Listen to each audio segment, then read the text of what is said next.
আমরা যেটা দেখতে পাচ্ছি রিসেন্টলি যে ওয়েদার প্যাটার্নটা চেঞ্জ হচ্ছে।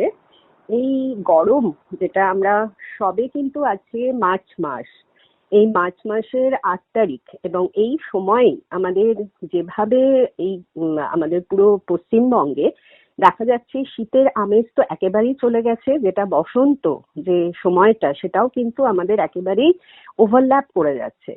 এই যে সিজন গুলো আমরা ডেফিনেট ভাবে যে সিজন গুলোকে খুঁজে পাচ্ছি না, সেটা কিন্তু একমাত্র আমরা যেটা দেখতে পাচ্ছি ভূ উষ্ণায়নের প্রভাব।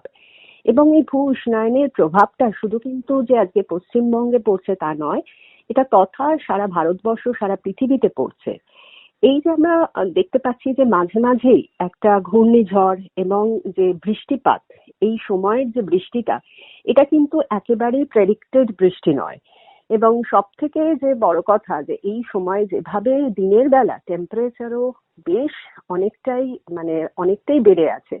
এবং এই বর্ধিত টেম্পারেচারের জন্য আমাদের কি হয় যে আমাদের যে জলাধার গুলো আছে সেখান থেকে জলীয় বাষ্পটা একেবারেই কিন্তু আমাদের খুব সহজে এটা মেঘের সাথে কনভার্টেড হচ্ছে, এবং সেখান থেকে বৃষ্টি রূপে যে আমরা দেখতে পাচ্ছি যে যখন ঘনীভূত হয়ে বৃষ্টি রূপে আমাদের বিভিন্ন লোকালিটিতে কিন্তু এই বৃষ্টিপাতটা হচ্ছে। এটা সমগ্র পশ্চিমবঙ্গে যে এই বৃষ্টিপাতটা এই সময় হয় প্রত্যেক বছর তা নয়, কিন্তু এবছর দেখা যাচ্ছে যে আমাদের এইভাবে যে মাঝে মাঝে যে একটা ক্ষণিকের যে অসম্ভব একটা বৃষ্টিপাতের একটা নিম্নচাপের যে সম্ভাবনা তৈরি হচ্ছে, এটা মেনলি আমাদের কিন্তু যে ভূ উষ্ণায়নের প্রভাবটা তার কারণেই হচ্ছে।